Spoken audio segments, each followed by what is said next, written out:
Hello, this is Allie with the Perception Trainers, author of The Perception Diet, and today we have part 2 of why following your bliss is so complicated. And in this part, we're going to cover the practical tools that you can use to actually get yourself to a place where you can find out what your bliss is and you can actually do that. So if you haven't already, watch part 1, I put the link down below. And in that video, essentially we covered why it is so complicated to figure out what your bliss is, right? So the reason, basically, is because the thing that's going to bring you bliss is you following your absolute unique, once in a lifetime, once ever, unique path. And that is different. It is not homogenous. It is unique. It is you, and it's only you, okay? And in our culture that is built on fear, right? People don't like that. People do not want uniqueness. They do not want unpredictability. They do not want any of that stuff. We want you to be predictable and to fit into the system, right? Fit into the parameters. And so because you have this knowing that connection is reality, but you have forgotten how to establish that connection. Social connection is the only connection that exists for you. So therefore, to be your unique self means to be rejected for pretty much all of us, right? And so we have this constant battle of nothing feels like bliss, right? Because to be your true self feels like you're going to get rejected, which feels awful, right? But to be what society wants you to be means to reject your true self, and that also feels awful. So doing either of these two things from this mindset of being disconnected means that following your bliss is completely impossible, because neither of these two things feel like bliss. Both of them feel terrible, right? And then, like I say, this mindset, it is this mindset that we are separated, that we are alone, and that the only way to be connected is to be in culture, leads to, right, people killing themselves for jobs that they hate, people putting themselves in positions that they clearly aren't ever going to love, like jobs that they're never going to be good at, jobs that they're never going to be satisfied in, relationships they're never going to be satisfied in. Just all these situations that, you know, we put ourselves in these things because it's expected of us, from our parents or from society or whatever, and we're doing it because we're like, approve of me. If I do these things, I will be approved of, and then I will get connection, right? If I'm just rich enough, I'll have enough money to be seen as important and loved and lovable, and if I just have enough money and I have enough stuff and I do enough success and all of this, I will be accepted, right? We're doing everything to try and get that connection. That is literally the driving force behind every single thing that every human is doing, whether they know it or not, is they're trying to establish a connection, right? And because so many of us have been taught that social connection is the only connection, and if you get kicked out of the tribe, that's it, you're nothing, you'll never be connected again. And because the most painful state for a human to be in is to be believing and feeling like they are alone, you see how this whole thing blows up in our face, yeah? So what does it require to live a life of your bliss? And how can we get from a place of being crushed by society? And then again, so one other thing is, like, essentially, right, what this turns into is a whole bunch of people who hate themselves, right? That's what this boils down to. Pretty much every person on the planet right now hates themselves because they look at who they are authentically, and they know, because it's happened over and over and over again, that when they express who they truly are, 9 times out of 10, they get rejected. Because it's not homogenous. It's not what everyone wants you to do. We are unique individuals, and we have unique expression, and we've been taught from almost day one that that's not okay, that you cannot be who and what you are, because we have specific, like I said, parameters of what's acceptable in our little fear-based culture, and that basically applies to almost nobody. So literally everybody feels like it is their fundamental being, who you fundamentally are, that causes you to get rejected. And so you hate almost every part of yourself because you believe that that is the thing that's causing you not to be connected. Where the truth is, right, the absolute one fundamental universal truth is, as you start to love all of these aspects of yourself that you have rejected, you are going to find that you see who you truly are. what you truly are. And that is not awful at all. That there is no part of that that is bad. There is no part of that that is destructive. There is no part of that that it might be destructive, like in a Cali way, like let's get rid of all the shit that isn't real.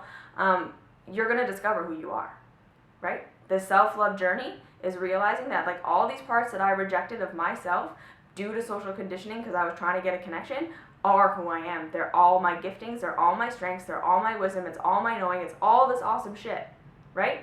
And as I suppress it and deny it and try and get rid of it, not only do I lose my power, I lose clarity on who and what I am. I can't figure out what I'm here to do. I can't figure out what I like. I can't figure out who I like. I can't find community. I can't find clarity on anything. I get more and more and more confused, more and more and more disconnected.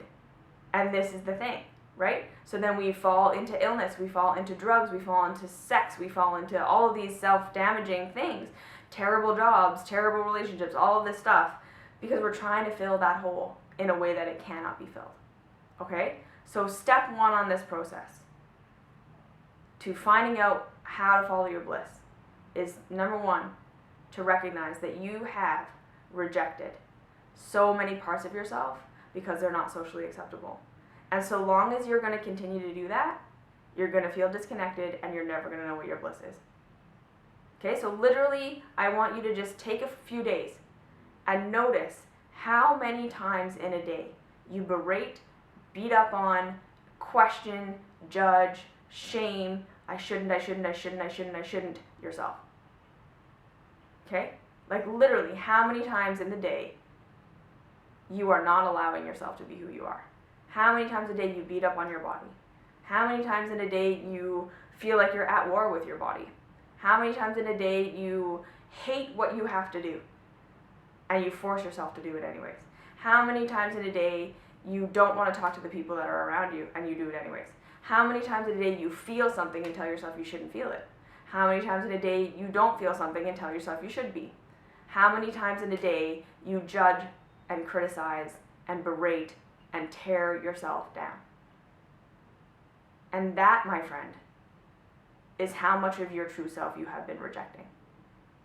That, my friend, is exactly why you never feel a connection. Because so long as you're suppressing who you truly are, you will never feel connected. Because it is through reconnecting with all of these parts of yourself that are you that you remember how to connect to everything else. So long as you are rejecting yourself is as long as you will feel disconnected and you will be without purpose.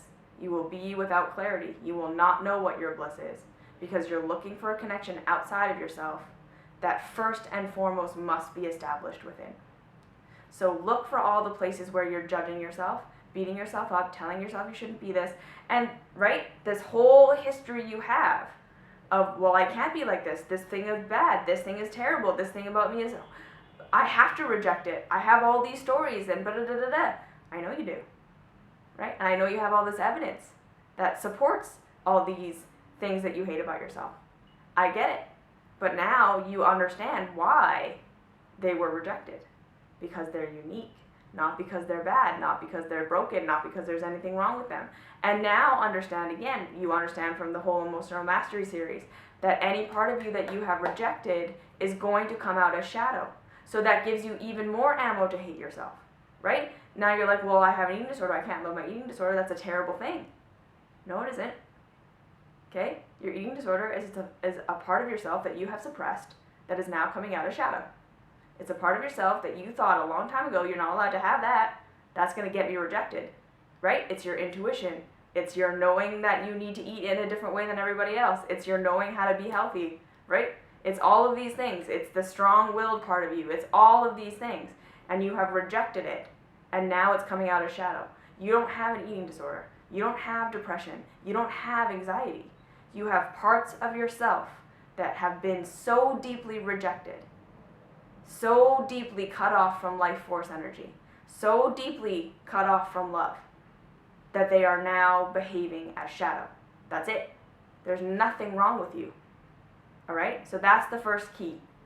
Look at how much you beat yourself up and realize all of those are aspects of yourself that you have rejected. And then do the self-love meditation. Okay, I'm going to post it down below. Do that meditation on every part of yourself that you've rejected. Every single part of yourself you think is wrong. Every single part of yourself that you have determined you cannot be that. It's natural, but you don't want it. Every negative emotion, every negative thought. Love the fuck out of everything. Because that will be you reconnecting with yourself. And then what you're going to discover is as you reconnect with all of these parts of yourself that you have rejected, you are going to start to discover that you feel this hole inside of yourself starting to fill in. You are going to start to feel a connection to something greater than yourself. As you love yourself, you will start to feel a connection to something greater than yourself. Okay? And then you're going to realize that yes, in order to be who I am, in order to follow my bliss, I'm going to be counterculture. Because our culture is sick. Our culture is profoundly out of alignment. Right? Your family structure is probably out of alignment. Right? You might be the scapegoat of the family. That everyone says, you know, we don't have problems. It's just because this person has anxiety, or this person has an eating disorder, or this person has a depression, or this person is constantly, you know, in debt or in terrible. You're the black sheep of the family. No, you're not. You're the barometer of the family. Right? You have been the one that has been feeling the energetic discord of all the things around you for your entire life, and you just haven't been able to pretend that it was fine. You're not the black sheep. You're the barometer. Right? But the whole family wants you to stay sick and wants you to stay small and wants you to stay messed up, because then they always have someone to deflect all their shit onto. You see what I'm saying? You're going to start to see, whoa, okay, dysfunction is weaved into our society because we need it. Because if we don't have it, then we have to look at ourselves. And we don't want to do that. We don't want to look at ourselves. We want to always be able to project it outwards. Blame it on something else, someone else. It's not our fault. It's not me. Right? All of this stuff. You're going to realize that this society is absolutely insane. Right? And again, not as a judgment, as a like, okay, this is an observation. It's insane that we're destroying the planet. It's insane that we're at war with each other. It's insane that we don't know how to eat in order to facilitate health. It's insane that we pollute everything. It's insane that we work to get money, to get fame, to get success because we think that's going to bring us connection. That's insane. It's insane that we want people to be the same. Okay, so then the fourth thing you're going to start to realize. So, love the shit out of, notice all the parts of yourself that you have rejected. Start to love those parts. As hard as it's going to be, you're going to want to keep rejecting them. You can't. You will never find your bliss so long as you're rejecting anything about yourself. So you bring all of that to the table. You bring all of that into your heart space. You start to love who you are. You start to find connection from within. And you will see this as you begin to stop rejecting so many parts of yourself so that the outside will approve of you. You will actually start to feel a deeper connection than you've ever felt by someone else loving you. Okay? Because this is how it works. You want your own love first. You want your own source first. You are the source of your connection. It doesn't come from outside. It's everything. Okay? And like I said, you're going to start to notice, like, whoa, holy shit, I can literally feel connected to the sun. Like, I can breathe connection into myself. This connection is not severed, ever. It was always because I was blocking it, because I was rejecting who I am. And that's what you're going to, because we are all one, you cannot reject yourself and feel connected to the all. Because you are the all, and the all is you. So you can't reject anything and feel connected. So as you love yourself, you will establish a new way of connecting over and over and over again, over time. Fourth, you're going to realize how profoundly unwell society is, and you're going to have to get okay with going against the grain. And this is going to be the hardest part. And I get it. I'm here with you. Really, I'm here with you. It's hard to be yourself in a society that doesn't want you to be yourself. It requires a deep sense of connection, a deep sense of knowing who you are, a deep sense of self-love, a really, really intense commitment to breaking through all of the shit and finding that deep connection within yourself and then saying, I'm going to do it even if it means I'm going to be completely alone from people. Because that might be a thing that happens. You may go through a period of deep isolation where you lose all your friends and you lose all your family because no one understands what you're doing, because all of a sudden you're not playing your little role anymore. You're playing the real role that you came here to fill. And most of us have this fear that it's like, well, if everyone just followed their bliss and followed what they were supposed to do with their lives, we'd still need garbage men. We still need people to run the septic sewer systems. Like, no one's going to want to do that. And here's what I'm going to say. If our culture was fully allowing for each individual to be themselves, every role would be filled. And really, when we are allowing ourselves to be ourselves, we are less selfish, we are less self-centered, we are less scared and destructive. Okay, so this is what we need to understand too. It's like when we're living this life where we feel disconnected and then we're trying to get that connection and we're rejecting ourselves, we're horrible. We're mean, we're angry, we're out for ourselves, we're selfish. We can't think of other people because we're so afraid for ourselves. And so we create this ridiculous society where we need people to clean up garbage because people aren't thinking about anything else but convenience for themselves because they're in such a state of fear. And what I'm saying is like, look, what would actually happen if each individual started to actually come into themselves and live in alignment with who they are? There wouldn't be garbage. Like literally, I know that sounds crazy, but like we wouldn't be polluting the planet. We wouldn't be living the way that we're living. And we can see this. There is evidence of this. People are stepping outside of the bounds of culture and growing sustainable communities and living with no garbage. Literally have completely shifted their lifestyles to the point where they create little to no waste. Because that's what happens. When you realize your connection to everything, this destruction stops happening. And then again, and all the important roles will be filled. I know a woman who literally knew she was going to be a banker when she was like 6 years old. That's her thing. She's so passionate about that. Like money and helping people with their finances is like her thing.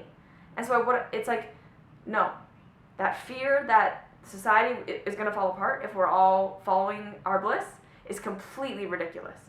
No, society will completely change, absolutely, right? As each one of us starts to follow our bliss, we're going to become far more in harmony with nature. We're going to become far more in harmony with one another. Society is absolutely going to change, right? The things that are the way they are right now won't continue to be that way. But it will be because we will evolve to a whole new different thing that's far more beautiful. And again, don't wait for society to do this. Don't wait for society to approve of you. Don't wait for society to say, yeah, okay, your unique thing is good. You need to establish that it's okay for you to be who you are. You establish your boundaries. You establish who you are. And then you understand that it is going to get you rejected. And you do it anyways. You do it anyways. You do it anyways. Follow your guidance and know that you are connected. And keep establishing that connection. Keep loving yourself. Keep looking for that connection within. And then as you start to see who you really are and the changes you want to make to your life, which is going to come, do it. Even though it's going to be weird and people aren't going to like it, you're going to do it anyways. And then you're going to stop beating yourself up for it. You're not going to judge yourself. You're going to love who you are. You're going to love the unique individual that you are. And you're going to watch that you're going to create a beautiful world around yourself. And then you're going to see, like, look, it's not worth it. It's not worth it to be accepted in a culture that is completely and profoundly unwell, that even when I was doing everything I was supposed to do to fit into that culture, I was completely miserable. And that's the other thing you need to realize. You're sacrificing your bliss for a connection you don't even have. You don't feel good. You don't feel blissed out. You don't feel connected. So screw it. Watch how it's not working for you to try and fit in. It's not working. It's not getting you what you want. You don't feel connected, so you may as well try something else. Figure out where you're beating yourself up. Love the shit out of those things. Develop that connection. Realize you're going to have the inspiration of what you need to do. It's going to get you rejected. Do it anyways. All right? Like, subscribe, share, do all that stuff. I'll see you in the next video. Mwah.